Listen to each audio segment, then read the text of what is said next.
Hello बच्चों, तो आज हम लोग जो है क्लास 12th केमिस्ट्री का जो पार्ट 2 बुक है उसमें जो है बोर्ड के जो इम्पोर्टेंट टॉपिक है जो आपको पढ़ने चाहिए बोर्ड में अच्छे नंबर पाने के लिए, वो मैं बताऊंगा इस वीडियो में। तो सबसे पहला इसमें टॉपिक रहेगा जो आप लोगों के लिए बहुत इंपॉर्टेंट है, मालिश परीक्षण, या इसको जो है ऐसे भी पूछा जा सकता है कार्बोहाइड्रेट का सामान्य परीक्षण लिखिए।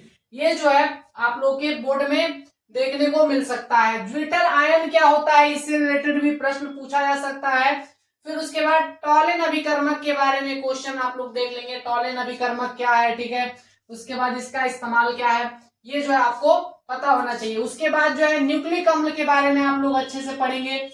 न्यूक्लिक अम्ल में जैसे आप लोग का डीएनए है, आरएनए है, इसके बारे में आप अच्छे से पढ़ेंगे। उसके बाद जो है डीएनए और आरएनए की संरचना बनाना भी आप अच्छे से सीख लेंगे कि डीएनए और आरएनए की संरचना कैसी होती है, वो आप अच्छे से करेंगे। फिर उसके बाद कार्बोहाइड्रेट बनाने की विधि, और जब भी आप लोग ये बनाने की विधि देखेंगे तो इसके रिएक्शन को भी देख लेंगे कि ये जो है किन किन चीजों से रिएक्शन करने पर क्या क्या बनाता है, ये भी आप लोग उसमें अटैच रखेंगे। उसके बाद जो अंतर स्पष्ट करने के लिए आ सकता है आप लोग का, जैसे बोल देगा कि जो है डीएनए और आरएनए में अंतर स्पष्ट करके बताइए। फिर उसके बाद ग्लूकोज और फ्रुक्टोज में अंतर करके बताइए। ऐसे प्रश्न देखने को मिलेंगे। नाम वाली अभिक्रियाएं बहुत इंपॉर्टेंट होती हैं, ये आप लोग के हर साल बोर्ड में पूछी जाती है, ये भी आप लोग का पूछा जाता है, ये दिमाग में रखिएगा। जैव अणु से बहुत ज्यादा प्रश्न देखने को मिलता है। फिर उसके बाद नाम वाली अभिक्रियाओं में अगर देखा जाए तो सबसे पहले इसमें हॉफमान ब्रोमोमाइड अभिक्रिया है, स्मिथ अभिक्रिया है, आप लोग का केनिजारो अभिक्रिया है, फ्रिडेल क्राफ्ट अभिक्रिया है। फ्रिडेल क्राफ्ट में दो होता है आप लोग का, एल्काइलेशन और एसाइलेशन वाला, ये दोनों आप लोग देख लेंगे, ठीक है। उसके बाद जो है रोजेनमुंड अभिक्रिया है, इटार्ड अभिक्रिया है, एल्डोल संघनन है, क्रॉस एल्डोल संघनन है।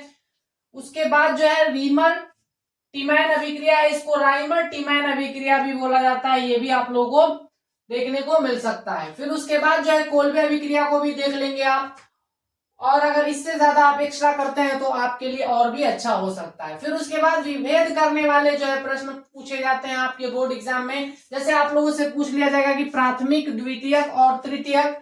देखिए प्राथमिक और द्वितीयक और तृतीयक को ऐसे भी लिखा जाता है, प्राथमिक द्वितीयक तृतीयक एल्कोहल, या फिर जो है प्राथमिक द्वितीयक तृतीयक एमीन में जो है आपको बोला जाए कि विभेद करके बताइए। उसके बाद जो है विभेद में ऐसा भी आ सकता है कि आप लोग का एल्डिहाइड है, कीटोन है, इनको जो है कैसे इनका विभेद होगा, ये भी पूछा जा सकता है कि एल्डिहाइड और कीटोन में विभेद करके बताइए। फिर उसके बाद आप लोग का इसमें एल्डिहाइड वाले में जो है आप लोग का देखिए, ये आप लोग का एल्डिहाइड है, जैसे कि फॉर्मल्डिहाइड है, और ये आप लोग का एसिटल्डिहाइड है, इसमें भी विभेद करने के लिए दिया जा सकता है। फिर उसके बाद फर्मिक अम्ल है, एसिटिक अम्ल है, इनमें भी आपको विभेद करने के लिए बोला जा सकता है। ग्लूकोज और फ्रुक्टोज में भी विभेद करने के लिए प्रश्न दिया जा सकता है। और आईपीएससी नाम आप लोग देख लेंगे, ये भी आप लोग के लिए इंपॉर्टेंट होगा। उसके बाद जो है डीडीटी क्या है, डीडीटी को आप अच्छे से पढ़ेंगे। डीडीटी के बारे में जो भी आप इंफॉर्मेशन जितना गेदर कर लेंगे उतना अच्छा है। फिर उसके बाद जो है आप लोग का फ्रेऑन क्या है, फ्रेऑन का प्रभाव क्या है, ये आप लोग देखेंगे। सीएफसी क्लोरोफ्लोरोकार्बन के बारे में भी आप अच्छे से पढ़ेंगे। फिर उसके बाद जो है क्या होता है जब, इसमें जो है आप लोग बहुत सारे रिएक्शंस को देखते रहेंगे तो आपके लिए बहुत ज्यादा इंपॉर्टेंट ये होता है। उसके बाद बनाने की विधियों में जैसे आप लोग का है फिनॉल बनाने की विधि, और जब भी आप बनाने की कोई भी विधि कर रहे होते हैं तो इसमें आप ये भी ध्यान रखिए कि इनको बनाने के साथ साथ आपको ये भी ध्यान रखना होता है कि इनकी रिएक्शन भी पूछता है। जैसे बोलेगा कि फिनॉल बनाने की 2 विधियां लिखिए, तथा इनकी रिएक्शन जो है अलग अलग चीजों से पूछा जा सकता है कि इनकी रिएक्शन इससे कराने पर क्या बनेगा, तो उन ये किन किन चीजों से रिएक्शन करके क्या क्या देते हैं प्रोडक्ट में, वो भी आपको याद रखना होगा। अगर याद रखते हैं तो आपको अच्छे मार्क्स मिलेंगे। उसके बाद जो है टीएनटी है आप लोगों का